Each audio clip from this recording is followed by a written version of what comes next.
Segunda Reis. Segunda Reis, capítulo de número 6.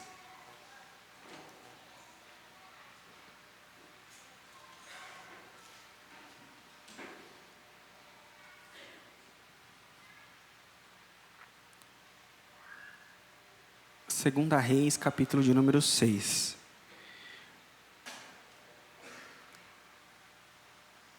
Eu acredito que hoje é uma mensagem, ela é diferente e ela é especial. Eu acredito que Deus tem algo para falar com pessoas aqui hoje. E a preparação da palavra de hoje, ela já foi diferente, por isso que eu acredito que a palavra também vai ser diferente. Eu peço que vocês tenham paciência e acompanhem comigo, porque nós vamos hoje para vários versículos da Bíblia, tá? Então os textos vão passar ali e eu vou como uma corrente unindo um versículo no outro, um elo no outro, para que vocês compreendam o que o texto vai dizer. Os irmãos que têm a agenda para sentar e costumam fazer os seus devocionais durante a semana, está no primeiro, a primeira temática da semana que fala sobre escolhendo a melhor parte ou fazendo a melhor escolha. E na agenda Apacentai, o pastor Joel colocou um tema, e esse tema fala entre Marta e Maria, que Maria escolheu a melhor parte, a adoração está aos pés de Jesus. E faz uma correlação, o pastor Joel na agenda, com o texto de Esaú e Jacó, em que Esaú saiu para caçar, e ele voltou com muita fome, e o irmão dele, Jacó, estava cozinhando um guisado, uma sopa, e ele com muita fome fala, me dá dessa sopa para que eu coma. E o irmão se nega a dar a sopa e força ele a vender, a trocar a sopa pela primogenitura. E na agenda está dizendo então que Esaú, pela pressão, pela fome, pela necessidade que ele viu que ele tinha de comer, ele trocou aquilo que era mais especial para ele. Ele trocou aquilo que era mais importante. Então, ele fez uma má escolha por conta da necessidade e da pressão do momento. Deu para entender até aqui? Já Maria, ela fez uma boa escolha, porque ela escolheu ficar aos pés de Jesus. Até aqui vocês entenderam? Dentro disso eu estava orando, e eu estava meditando no texto, meditando na temática, e o que veio na minha mente é as mulheres dentro da muralha que escolheram comer o próprio filho. Foi esse texto que veio na minha mente, esse texto de 2 Reis, em que as mulheres dentro das muralhas de Samaria comeram o próprio filho. Elas escolheram comer uma criança. E Deus me conduziu a esse texto para falar sobre as escolhas. Boas escolhas, más escolhas. E acredito que Deus tem algo para dizer, falar com a gente nisso. Como que pessoas diferentes tomam decisões, escolhas, em meio às pressões, em meio ao desespero. Então vamos ver que o texto vai falar de um contexto de desespero e as decisões, as escolhas que cada uma das pessoas do texto tomaram em meio ao desespero. Então o texto começa em 2 Reis, capítulo 6, versículo 24. E vamos até o capítulo 7, versículo 2. Depois disto, a minha versão é a Almeida Revista Atualizada, tá? Se os irmãos quiserem acompanhar comigo, é essa que está aqui na tela. Depois disto, ajuntou Ben-Hadad, rei da Síria, todo o seu exército, subiu e sitiou a Samaria. Houve grande fome em Samaria. Eis que a sitiaram, o ponto de se vender a cabeça de um jumento por 80 siclos de prata e um pouco de esterco de pombas por 5 siclos de prata. Passando o rei de Israel pelo muro, gritou-lhe uma mulher: acode-me, meu rei, meu senhor. E ele lhe disse: se o Senhor não te acode, como? De onde te acudirei eu? Da eira ou do lagar? Perguntou-lhe o rei: que tens? Respondeu ela: esta mulher me disse: dá-me o teu filho para que hoje o comamos e amanhã comeremos o meu. Cozemos, pois, o meu filho e o comemos. Mas, dizendo-lhe eu ao outro dia: dá o teu filho para que o comamos, ela o escondeu. Tendo o rei ouvido as palavras da mulher, rasgou as suas vestes, quando passava pelo muro. O povo olhou e viu que trazia pano de saco por dentro, sobre a pele. Disse o rei: assim me faça Deus o que bem lhe aprouver, se a cabeça de Eliseu, filho de Safate, lhe ficar hoje sobre os ombros. Estava, porém, Eliseu sentado em sua casa, juntamente com os anciãos. Enviou o rei um homem de diante de si, mas antes que o mensageiro chegasse a Eliseu, disse este aos anciões: vedes como o filho do homicida mandou tirar minha cabeça? Olhai quando vier o mensageiro, fechai-lhe a porta e empurrai-o com ela. Porventura não vem após ele o ruído dos pés do seu senhor? Falava ele ainda com eles quando lhe chegou o mensageiro. Disse o rei: eis que este mal vem do Senhor, que mais, pois, esperaria eu do Senhor? Então disse Eliseu: ouvi a palavra do Senhor. Assim diz o Senhor: amanhã, a esta hora mais ou menos, dar-se-á um alqueire de flor de farinha por 1 siclo, e 2 de cevada por 1 siclo, à porta de Samaria. Porém o capitão, cujo braço o rei se apoiava, respondeu ao homem de Deus: ainda que o Senhor fizesse janela do céu, poderia suceder isso? Disse o profeta: eis que tu verás com os teus olhos, porém não comerás. Esse texto, ele nos ensina como as mulheres agiram em meio à pressão, como o rei agiu em meio à pressão, e como Eliseu agiu em meio à pressão. Vocês ouviram a história. O contexto aqui é que veio o rei dos sírios, Ben-Hadad, e ele sitiou, ele cercou. Ele levou os seus exércitos e cercou a cidade de Samaria. E a cidade de Samaria era protegida por muralhas, era protegido por muros altos. E enquanto os exércitos inimigos estavam sitiando, cercando a cidade, não se podia fazer nenhum comércio, não era possível comprar e nem vender alimentos. Então a cidade, eles tiveram que se alimentar com o que eles tinham lá dentro. Com o passar do tempo, o exército não se moveu e a comida foi acabando dentro da cidade. E aí então chegou um ponto em que não havia mais comida, não havia mais alimento. E os soldados estavam do lado de fora, esperando eles abrirem as portas da cidade, os portões da muralha e se entregarem, se renderem de fome. Então essa era a estratégia do inimigo. Tornar o povo de Deus exausto, levá-lo à exaustão por falta de comida, por falta de sono. E aí então eles se entregarem e se renderem. E aconteceu que o alimento estava tão escasso que diz que eles vendiam a cabeça de um animal por 80 peças de prata.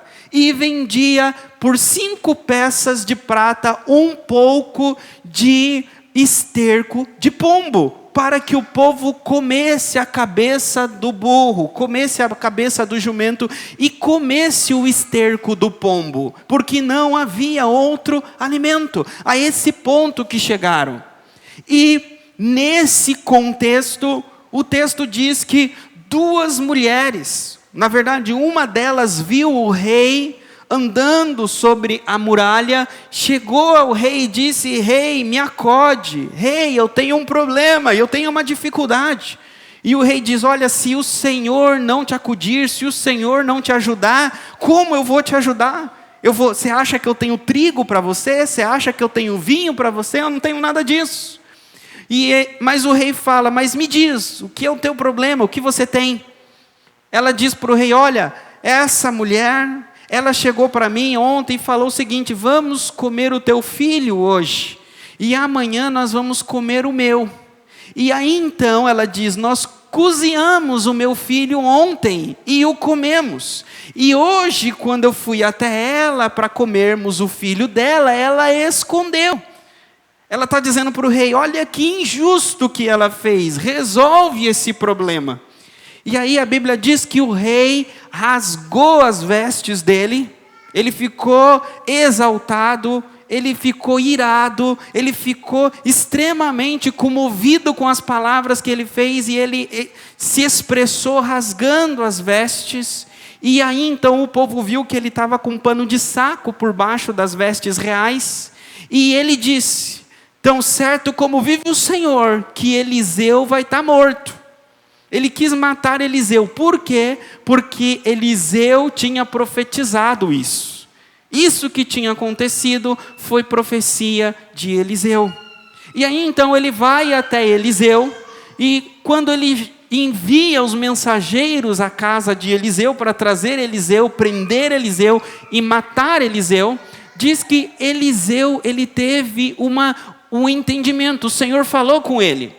E ele falou o seguinte: o filho do homicida, ou seja, ele está dizendo o rei, que é filho de um outro rei, e o pai desse rei é um homicida. Ele está dizendo: o rei Jorão, que é o rei que disse que ia me matar, o pai dele é Acabe. E Acabe é aquele que matou Nabote por causa de uma vinha. Esse rei é filho de um assassino, é filho de um homicida. Então o filho do homicida está querendo tirar a minha vida também. Mandou um mensageiro para me matar. E aí então ele diz que tão logo o mensageiro chegue, o rei vai vir depois. O mensageiro chegou, e aí Eliseu estava reunido, sentado, a Bíblia diz. Não diz que ele estava de um lado para o outro, preocupado, angustiado, nervoso. Diz que ele estava sentado na casa dele, conversando com os anciões. Os anciões são os líderes da comunidade, são os homens que são a liderança daquele povo. Ele estava conversando com esses anciões, e aí então Eliseu diz o seguinte: olha, amanhã, assim diz o Senhor, amanhã vocês vão comprar um tanto de farinha por um ciclo e um outro tanto de cevada por um ciclo. O que Eliseu está dizendo é: vocês vão comprar farinha e cevada mais barato que vocês estão pagando na cabeça de um jumento e num potinho de esterco de pomba.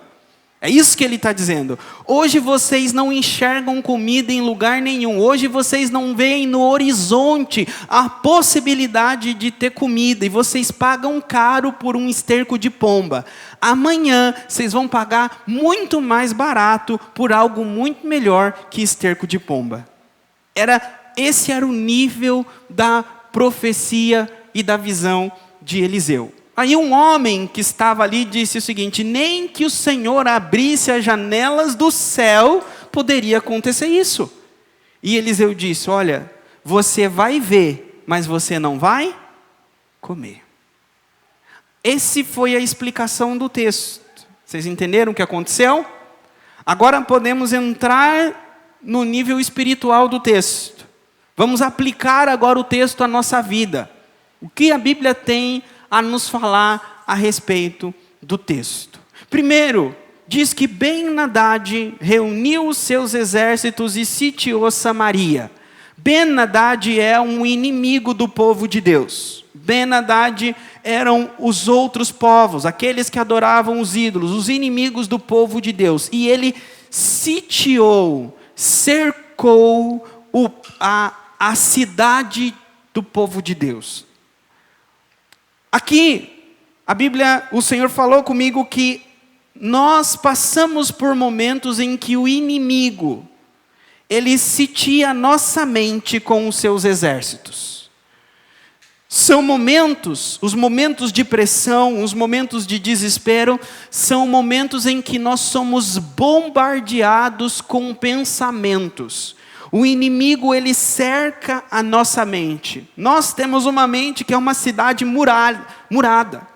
Nós oramos, ou o Senhor nos dá uma mente que pensamos em coisas positivas, pensamos que tudo vai dar certo, que tudo vai ficar bem. Nós fazemos da nossa mente, dos nossos pensamentos, uma cidade murada.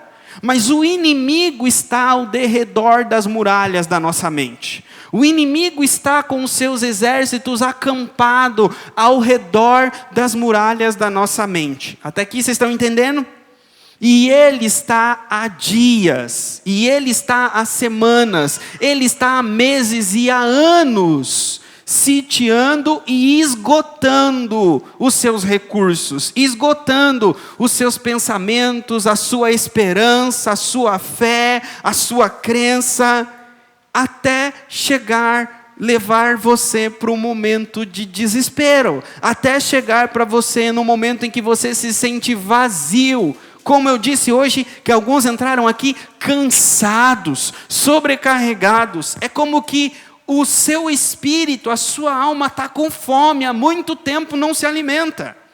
Porque esses pensamentos malignos, pecaminosos, pensamentos que tiram a tua paz, que fazem com que você não pense em Deus, não pense nas coisas de Deus, esses pensamentos te atormentam há muito tempo, que você há muito tempo não se alimenta das coisas espirituais. E aí então você está com fome espiritual, assim como a cidade do povo de Deus estava faminta por conta do cerco do inimigo, assim a igreja de Deus, o povo de Deus passa fome, porque o inimigo tem cercado e esgotado a energia espiritual, esgotado a força espiritual. Até aqui vocês estão entendendo?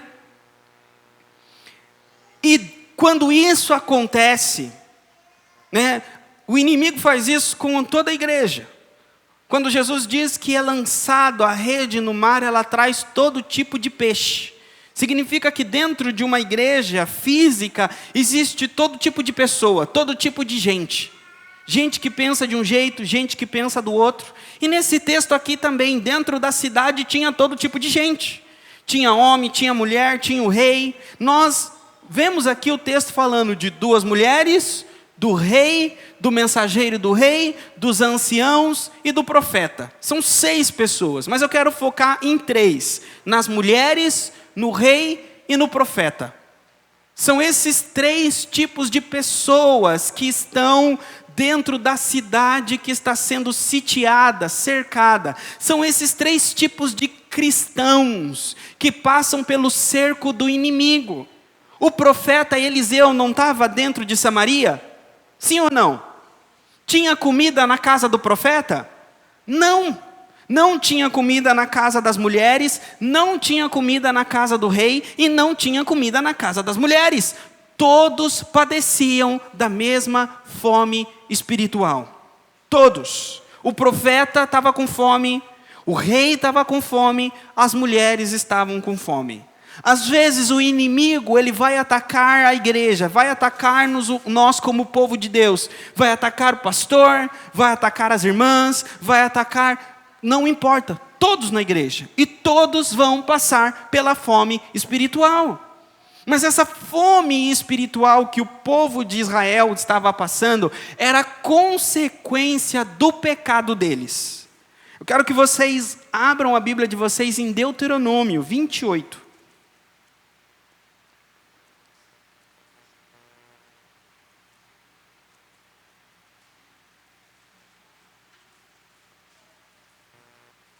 Deuteronômio 28, versículo 53.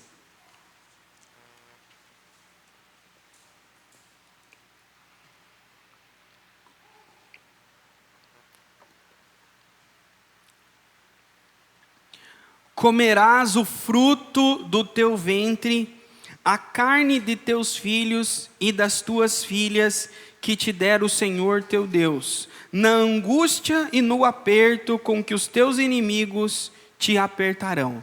Essas foram as palavras de Moisés para o povo de Israel. Mais de 500 anos antes dessas mulheres comer os próprios filhos. Moisés está dizendo, se vocês se apartarem da lei do Senhor, Deus irá mandar pragas, Deus irá mandar maldições, e uma das maldições é: vocês comerão o próprio filho de vocês, vocês comerão o fruto do ventre de vocês. O filho que Deus deu para vocês, Ele vai fazer com que vocês comam, porque vocês se afastaram do Senhor. Então o povo de Israel lá estava colhendo há muitos anos, e de geração em geração, entrava rei e saía rei, aquele povo vivia servindo os ídolos e as vontades dele, até que o dia da vingança do Senhor chegou, até que o dia do acerto de contas com Deus chegou, e Deus então permitiu que os exércitos de Ben-Hadad cercassem a cidade e o povo padecesse. Mas a maldição que Deus coloca, a palavra que Deus lança, olha o contexto que diz antes. Versículo 49, aí do capítulo 28 de Deuteronômio. O Senhor levantará contra ti uma nação de longe, da extremidade da terra virá, como voo impetuoso da águia, nação cuja língua não entenderás. Nação feroz de rosto, que não respeitará o velho, nem se apiedará, ou seja, não terá piedade do moço. Ela comerá o fruto dos teus animais e o fruto da tua terra, até que seja destruído, e não te deixará cereal, mosto, nem azeite. Aí o versículo 22, sitiar-te-á, é o que nós lemos lá, sitiou a cidade, em todas as tuas cidades, até que venham cair toda a tua terra. Os altos fortes muros em que confiavas, e te sitiarás as tuas cidades em toda a terra que o Senhor teu Deus te deu. Aí, pula o versículo 53 que nós lemos e vamos para o 54. O mais mimoso dos homens e o mais delicado do teu meio será mesquinho para com seu irmão e para com a mulher do seu amor e para com os demais de seus filhos que ainda lhe restarem. De sorte que não se dará a nenhum deles a carne de seus filhos, porque ele comer, porquanto nada lhe ficou de resto na angústia. O versículo 56.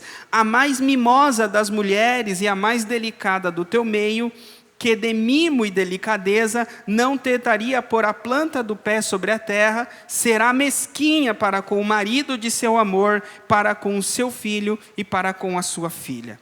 O que Deus está dizendo é o seguinte: vai vir o exército, vai sitiar a cidade, e o povo vai passar tanta necessidade que eles vão comer os próprios filhos.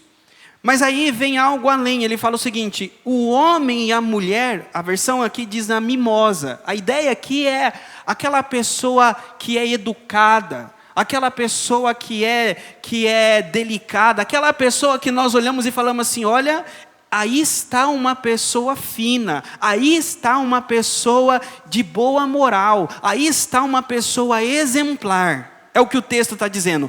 Essa pessoa que vocês dizem que é exemplar, que é fina, ela vai ser mesquinha, ela vai comer escondido o próprio filho dela e não vai nem dividir com o marido. Ou seja, essa maldade, isso que o Senhor iria trazer sobre o povo, iria trazer para fora deles os piores monstros que havia dentro deles. Ou seja, a pessoa melhor faria aquilo que seria pior. E assim Deus castigaria. Ou seja, num dia a dia, no comum, o povo de Samaria ia olhar e ia falar assim: olha que mulher educada, olha que homem fino, olha que homem de boa elegância, olha que pessoa que é boa demais. E aí ia vir esse dia de trevas, esse dia do desespero. Por quê? Porque eles se afastaram do Senhor. E aí nesse dia, a cidade que tinha algumas pessoas em tanta autoestima, ia ver quão coisas macabras essas pessoas iriam fazer. Por quê? Porque Deus está mostrando que é Deus que guarda a cidade. É Deus, e eles abandonaram Deus a tempo. Então o contexto lá de Samaria está ensinando que o povo de Deus tem dentro de si algo que a Bíblia chama de concupiscência. Concupiscência. O que levou aquelas mulheres a comer o filho delas foi a concupiscência delas. A concupiscência, ela vem do latim, que é um desejo descontrolado, um desejo ardente. A ideia do latim da palavra concupiscência, ela vem da raiz cupere, e é a mesma raiz que vem a palavra cupido, que vocês já ouviram falar. O Cupido, ele era um deus do amor para os romanos. E vocês lembram, quando o Cupido joga a flechinha dele, o que acontece? A pessoa resiste à flecha do Cupido? É um amor, um desejo irresistível. A ideia do Cupido é esse desejo, algo desejável. Então a palavra concupiscência vem daquelas paixões que no momento das tentações, no momento da vontade, no momento dos desejos, elas são irresistíveis. É como que é impossível resisti-las. Essa é a palavra concupiscência. E a concupiscência da carne é aquilo que fez aquela mulher comerem aquela criança. Lá em 1 João, capítulo 2, vamos para lá?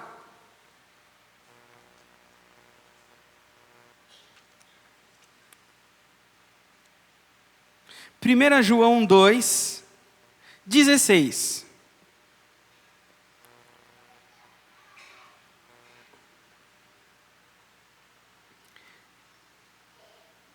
Porque tudo o que há no mundo, a concupiscência da carne, a concupiscência dos olhos e a soberba da vida, não procede do Pai, mas procede do mundo. Então, existe 3 concupiscências. A concupiscência da carne, a concupiscência dos olhos e a soberba da vida. A concupiscência da carne são paixões e desejos carnais, paixões e desejos da carne, descontrolados. A concupiscência dos olhos é a cobiça, aquilo que o olho vê e que a carne vai desejar. E a soberba da vida é o orgulho e a vaidade, o egoísmo, o egocentrismo, é pensar em si mesmo. O exemplo para vocês naquelas mulheres, a concupiscência da carne daquelas mulheres foi a vontade de comer. A vontade de comer é natural, é fisiológica. Mas elas queriam tanto comer, a vontade de comer era tão irresistível, é como que o Cupido lançou a flecha da fome nelas, que era impossível ficar sem comer. E aí então elas comeram uma criança. Então a concupiscência da carne naquelas mulheres foi a vontade irresistível de ter aquilo que desejou. Irresistível, concupiscência da carne. Só que a concupiscência da carne, ela foi ativada pela concupiscência dos olhos. Elas olharam uma criança e viram um cozido, uma sopa, não viram uma criança. Elas olharam uma criança e não viram, elas viram comida. Então a concupiscência dos olhos. E a soberba, o orgulho, a vaidade foi colocar a barriga, colocar a fome em frente da vida de uma criança. A minha fome é mais importante que a vida de uma criança. Saciar o meu desejo, a minha fome é mais importante que manter essa criança viva. É isso que a soberba da vida faz. É você colocar o eu em frente do outro. Você usa tudo que o outro pode te dar para satisfazer um desejo e uma vontade sua. Isso então é a concupiscência da vaidade, da soberba da vida. Essa concupiscência, vamos focar na concupiscência da carne das mulheres. Vamos para Efésios capítulo 2.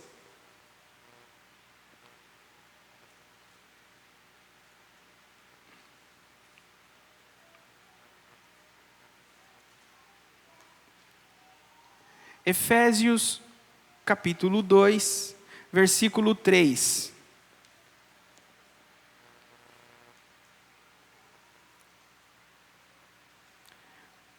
Paulo está dizendo, entre os quais também todos nós andamos outrora. Está falando do passado. Andar aqui é viver. Então todos nós no passado vivíamos dessa forma. Aí ele vai falar que forma? Segundo as inclinações da nossa carne.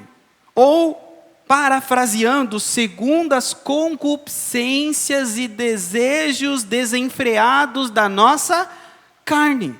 Agora, como as inclinações, as paixões e os desejos, a concupiscência da carne se manifesta? Ele continua, fazendo a vontade da carne e dos pensamentos. Então a vontade da carne, ela se manifesta nos pensamentos. Então aquelas mulheres viram uma criança e elas já imaginaram, pensaram em uma criança servida no prato, com salsinha por cima. É horrível, não é? Mas é isso que a concupiscência da carne faz. Você não acha que tem homem casado que se imagina deitando com outro homem? Casado com mulher? Vocês acham que não tem pessoas que se imaginam ou vem na mente deles adulterando? Você não acha que durante o dia as pessoas não imaginam tomando dinheiro que não é delas? O que a Bíblia está dizendo é que a concupiscência da carne faz da gente pensar coisas imorais, horríveis aos olhos de Deus. Mas ela traz na tua mente. Quantos de vocês não tiveram pensamentos que vocês teriam vergonha de passar aqui na televisão para a gente ver? Eu teria. Se colocasse todos os pensamentos que vêm na minha mente num CD, num DVD e colocar aqui para vocês assistir, eu não ia ficar aqui. Porque a concupiscência da carne, ela traz para nossa mente aquilo que há de mais podre em nós. A concupiscência da carne. Então é a concupiscência da carne que faz com que no desespero nós cometamos aquilo que aquelas mulheres cometeram. O que a concupiscência da carne precisa é do desespero. Todos nós vestimos um manto de religião. Dizemos que não vamos jamais comer o nosso próprio filho. Claro que não, espero que não. Mas o que a Bíblia está dizendo é que o que você faria no momento de desespero? É lá no momento de desespero que mostra se você é realmente um cristão ou não. Não é na bonança, não é na paz, é quando o inimigo sitia a tua mente e te esgota espiritualmente. E você está dias, meses, anos sem ir para a igreja, sem orar, sem ouvir a palavra, sem se sentir a presença de Deus, se sentindo sujo. Que aí começa a brotar todo tipo de imundícia na tua mente. É nessa hora que o Espírito está nos levando essa noite para nós aprendermos e reagirmos. Uns vão ter pensamentos dessa mulher. Não foi toda Samaria que pensou coisas horríveis, macabras. Mas o que a Bíblia está dizendo é que é possível. É possível pensar em coisas horríveis e macabras. Então, quem são aqueles que pensam coisas horríveis e macabras no momento do desespero? Aqueles que não estão em Cristo Jesus. Aqueles que são do mundo. Aqueles que estão afastados do Senhor. Eles pensam e eles agem. Por quê? Porque Efésios vai dizer aqui que o Deus deste século controla eles. Então, eles não conseguem dizer não para a vontade da concupiscência. A concupiscência é o senhor. A Bíblia usa a imagem de senhor de escravos. O cristão, ele é escravo de Jesus. E o mundano, ele é escravo da concupiscência. Ele é escravo das paixões descontroladas. Ele não consegue dizer não. Ele é dominado. Mas o ponto que eu quero trazer aqui para vocês é o seguinte: a concupiscência da carne, ela usa coisa lícita. Comer não é lícito? Comer é lícito, não é? Sentir fome, o nosso corpo sente, Deus deu. Agora, é lícito comer uma criança? A concupiscência da carne vai pegar algo lícito e vai brotar em você um desejo ilícito. O desejo sexual é lícito, não é lícito? Agora, prática sexual fora do casamento ou fora da palavra é ilícita. Sono é lícito, não é lícito? Dormir. Mas dormir demais não é ilícito. Ou dormir quando outros precisam de você não é ilícito.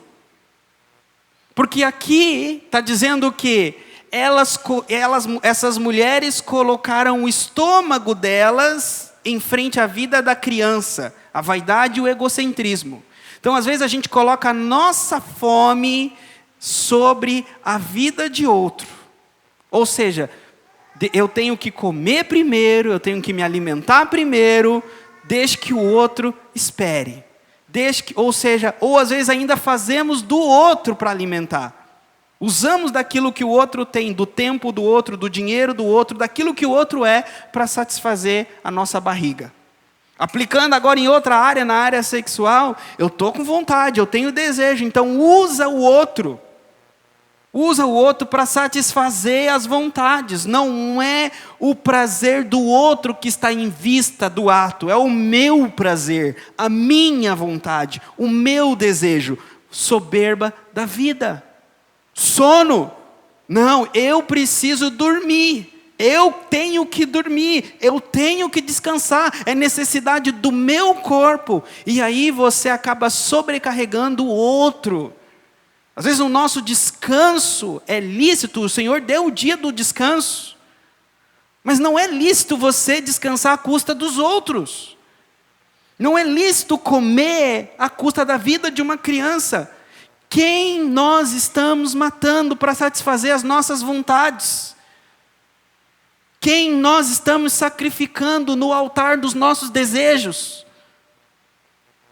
É isso que o texto está ensinando. Vamos para o segundo ponto agora. O segundo ponto é o exemplo do rei. O rei é um religioso. O rei, ele fala, tão certo como vive o Senhor. Ele fala de Deus. E quando ele rasgou as vestes dele, ele estava com uma roupa de pano de saco por baixo. O pano de saco, alguém vestia quando ela se sentia arrependida. Era um sinal de luto. Era um sinal de humilhação diante de Deus.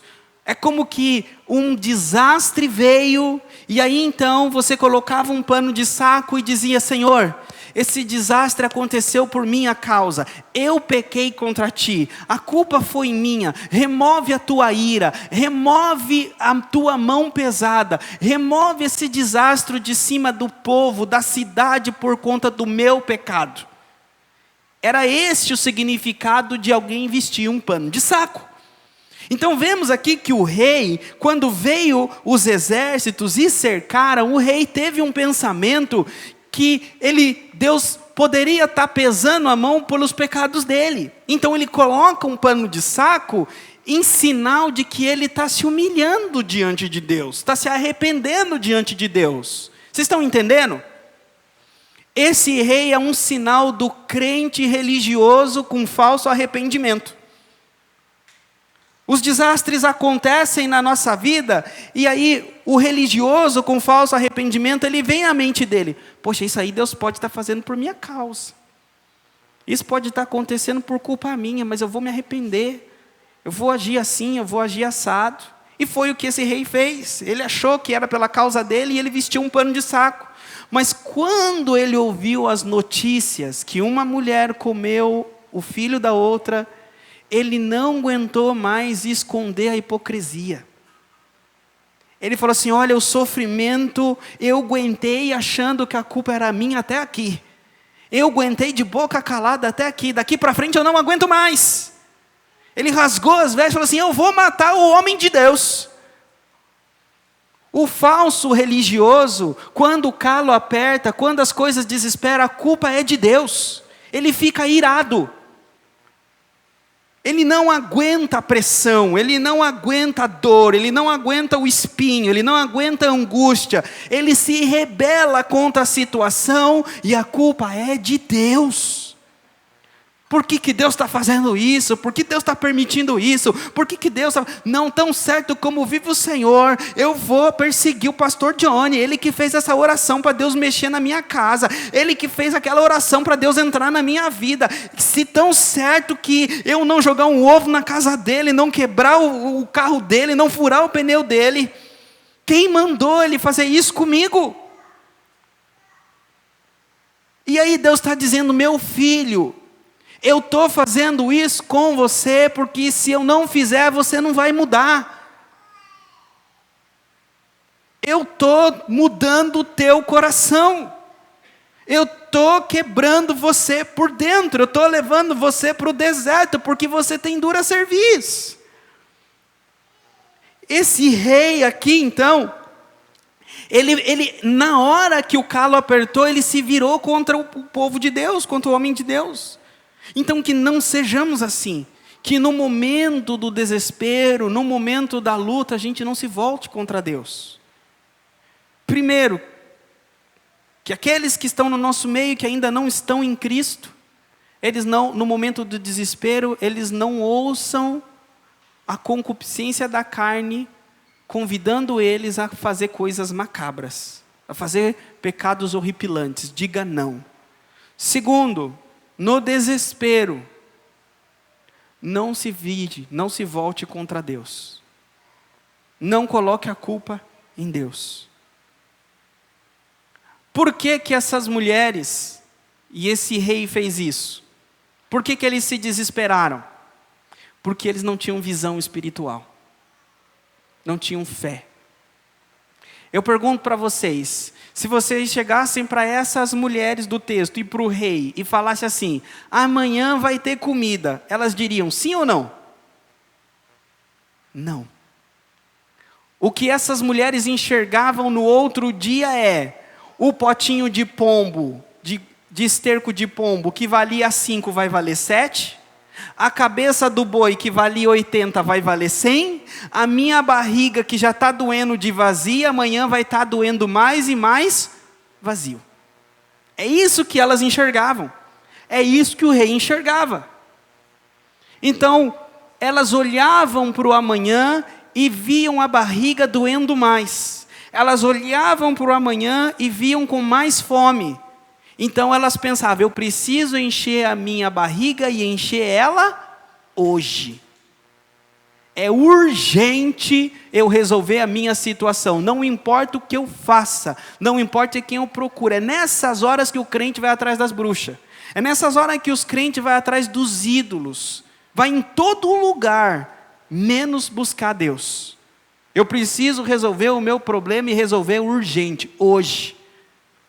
E o profeta, o homem de Deus, estava dizendo: amanhã vai ter muito trigo. Amanhã vai ter muita cevada. É assim que aqueles que têm visão espiritual, que andam no Espírito, pensam.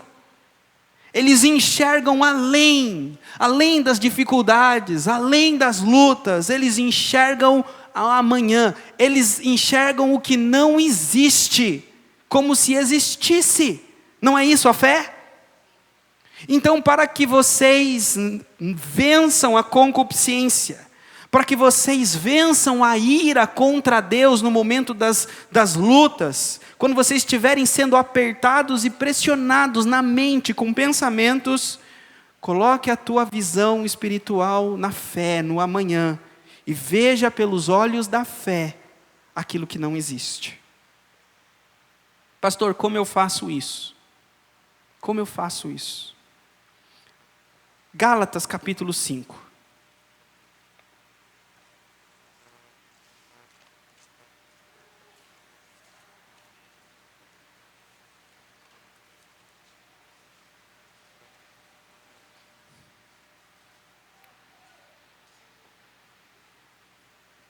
Amém? Gálatas 5.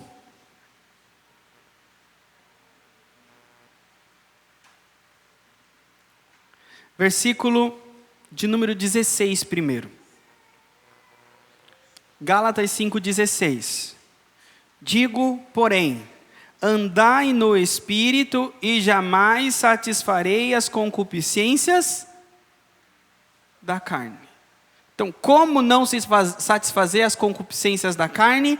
Andando no Espírito. É andar no Espírito. Versículo 25, olha a diferença. Se vivemos no Espírito, andemos também no... Existe então uma diferença entre viver no Espírito e andar no Espírito. Viver no Espírito é quando o Espírito Santo entra em você e ele te dá uma nova vida e une você a Cristo, a videira, e agora você nasceu de novo. Você viveu no Espírito, foi batizado no Espírito.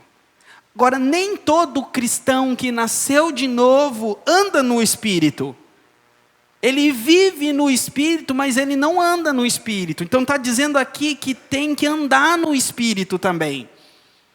Então, nasceu do Espírito, é um cristão, agora ande no Espírito. Tenha um relacionamento com o Espírito Santo no dia a dia. Pastor, como? Como isso acontece? Agora voltemos para o versículo 17.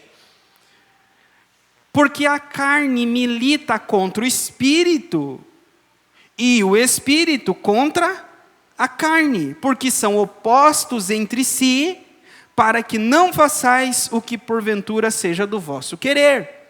Ele está dizendo o seguinte: quando você nasce do Espírito, nasce no Espírito, vive pelo Espírito, você é um cristão novo. Agora, quando você começa a andar no Espírito, você vai perceber dentro de você uma guerra na tua mente, uma luta interna, que é a carne combatendo, lutando contra o Espírito, é a carne lutando com o Espírito e o Espírito combatendo a carne. O Espírito dizendo não, ele não comerá essa criança, e a carne dizendo sim, ela comerá, ela está com fome, e o Espírito dizendo não, não comerá, viverá pela fé, esperará em Deus. E você pensa que dentro de você é o teu pensamento que está pensando duas coisas. Bobinho você. É a tua carne e é o Espírito de Deus pelejando, lutando na tua mente, guerreando nos teus pensamentos. Você pensa, Deus coloca pensamentos na tua mente. O diabo coloca pensamentos na tua mente. A tua carne coloca pensamentos na tua mente. Quantos eu já disse agora? Agora a pergunta que eu faço para você: você sabe quando vem um pensamento, quem é que colocou lá? Quando vem um pensamento na tua mente, você sabe a procedência? Você sabe o espírito? Sabe assim, esse veio da minha carne, esse veio das profundezas do inferno, jamais eu pensaria uma coisa dessa. E você fala assim, esse só pode ter vindo do céu. Que agradável, que paz, que alegria. Não acontece isso? É isso que o texto está dizendo. Andem no Espírito, de tal forma que os pensamentos de vocês serão dominados pelo Espírito. O diabo não vai mais lançar pensamentos e a tua carne não vai lançar mais. Sabe quando alguém... Eu lembro que quando eu era criança, começava a discutir. E aí quando você não queria que a outra pessoa falava, você gritava. Aí o outro ficava quieto. É como que na mente, o Espírito de Deus vai gritar quando a carne for falar. A carne vai falar, que tal? Não! O diabo vai dizer, que tal? Não! Não vai nem ter tempo de terminar a frase de tentação, de desejo. Porque andar no Espírito é quebrar, romper correntes, destruir os exércitos que cercam a nossa mente com pensamentos, bombardeando. A palavra que eu queria terminar aqui, eu vou fazer uma oração agora. Ministério de Louvor, pode subir, por favor? O que Deus colocou no meu coração para orar, é porque essa palavra que veio para que vocês tomem a decisão de ser como Eliseu, andar no Espírito, ver pelo Espírito. O contexto que Deus colocou no meu coração é que há pessoas aqui que estão com a mente sendo bombardeadas. E a palavra, é incrível que enquanto eu estava orando, Deus dizia para mim chamar as pessoas aqui na frente. E a palavra que veio na minha mente é essa, talvez vocês nunca ouviram. Excruciante. Que o que as pessoas estavam sentindo na mente era uma dor excruciante. É como que o inimigo está apertando a tua mente com pensamentos, com palavras, com coisas que estão vindo na tua mente a respeito do teu futuro, que está colocando a tua alma em agonia, em dor, uma dor profunda e dolorosa, uma dor excruciante. E Deus está dizendo, diz para mim, chamar essas pessoas aqui na frente, para que o diabo seja calado, para que essa dor seja aliviada, para que você receba a paz. Deus, se Deus falou com você, você é uma dessas pessoas, vem aqui à frente.